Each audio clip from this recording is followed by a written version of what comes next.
Welcome back to Taival Outdoors. My name is Joel and this is my trusty old Hill People Gear kit bag.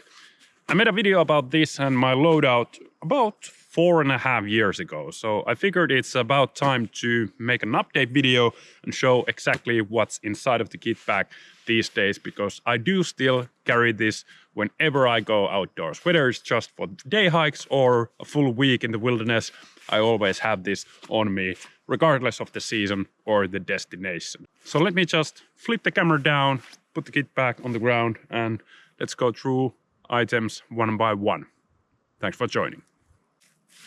Now, first of all, this is indeed the original kit bag version 2. I've just added a loop Velcro section here by myself, but other than that, there are no external modifications that I would have done to the kit bag. The first section that is closest to my body is something that I usually keep empty.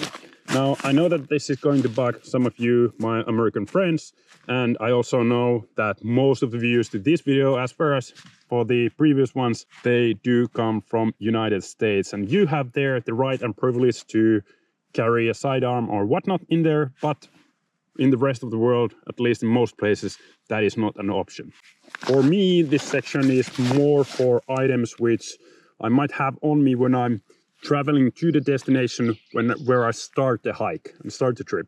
So that might mean that I carry stuff like wallet and car keys and other such items which I don't want to necessarily have in my pockets, but I want them to have still on me and not leave those by my car, obviously. So that's that. But this is where the magic happens in this main section here. And let's actually start by taking this off, because this is something that a lot of people asked me in the previous video. So it is just a simple A4 sized sleeve that I use to keep maps in.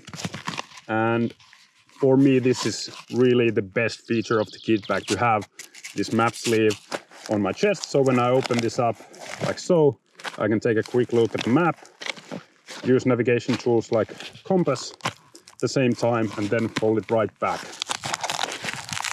And this and everything else that you see on this video, everything is listed down below in the description. No affiliate links or anything, just straight up names of the companies and brands that do these things. I believe this particular sleeve is something that I might have purchased from the United States, from some small gear maker years ago, but really one of my favorite pieces of kit.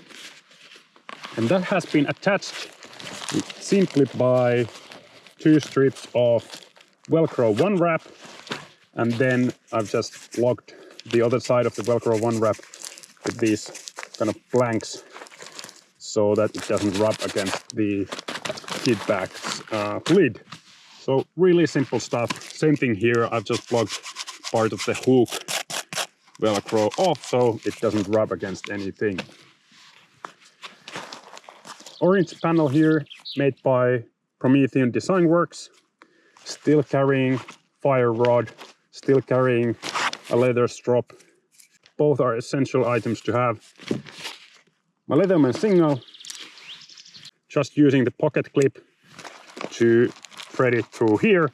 And again, I have another piece attached to the glue packing here to keep things in place, because as you can probably see, Leatherman has started to pull down this rather weak loop packing, and the Leatherman tool, of course, itself does weigh a lot. So by having this piece of fabric here, it kind of keeps everything a bit sturdier and protects the loop packing a bit more. The orange things here, these are just a couple of reflectors, as is this one. Why are these reflectors here and why is this thing orange? That's because I want to also be able to use this kit bag for passive signaling. This is something that I go through in depth in my previous video, but basically the thinking is that if I'm stranded somewhere and I need to signal for help, so I want to have many different ways of doing that, but one of the ways would be to just simply open up the kit bag. This orange square, these reflectors are going to be seen a lot further away than just myself wearing a camo jacket and a green kit bag. For that reason, I also have a whistle, and again, bright colored, not just for me, but to increase the visibility of this setup. A big upgrade since last time is this. So I used to have, I believe, Maglite Solitaire, but that just didn't, in the end, survive the conditions that I take this kit back to. So batteries and everything and the electronics failed on me.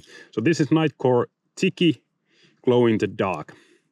It's 300 lumens, more than enough for a backup light. But really the reason why I got this was the following. So triple press opens up UV light, which is not terribly interesting, but pressing once more, there's auxiliary white light, and once more, now I have a flashing white light, and this with full battery lasts for 20 hours. So let's see if I have the light here. And again, imagine that I am maybe sitting somewhere or lying somewhere, waiting to be rescued, signaling for help.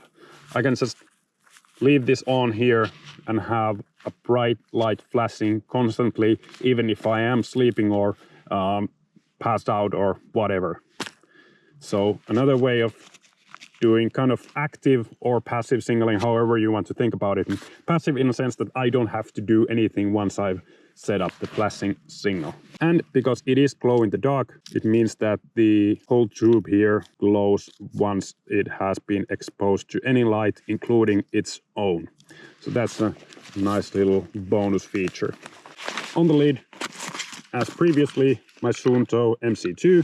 Again, if we want to talk about signaling, there's a really good mirror in here and a bunch of other useful tools within the compass itself. So really it was worth every penny.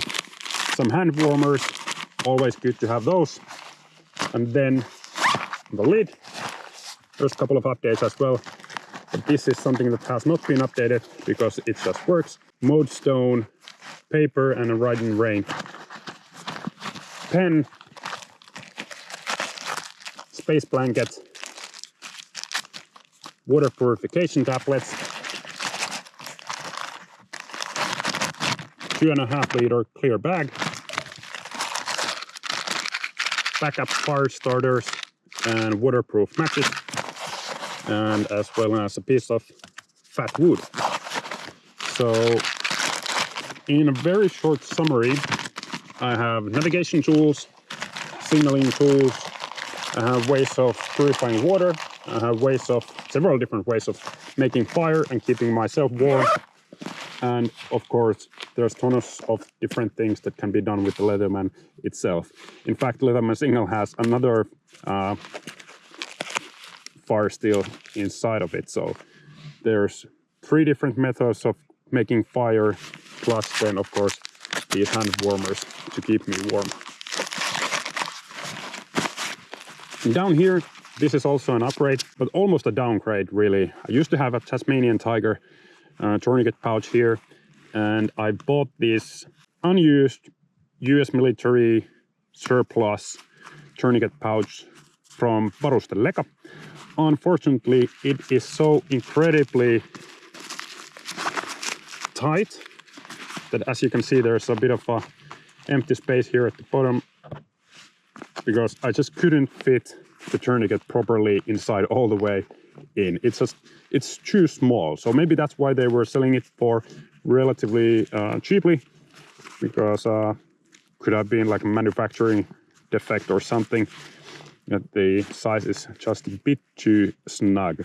But the overall profile, also because it is a bit too small, is a lot smaller than the old Tasmanian Tiger tourniquet pouch. So it is a bit nicer against my chest, but yeah, it is a pain in the ass to get the tourniquet inside of it. However, pulling it out happens relatively easily. I would argue that even easier than it was with the Tasmanian Tiger pouch. So that's something. But that's it really. I tried to keep this whole thing quite lightweight, but still have multiple different uses that I can get out of just this pouch alone.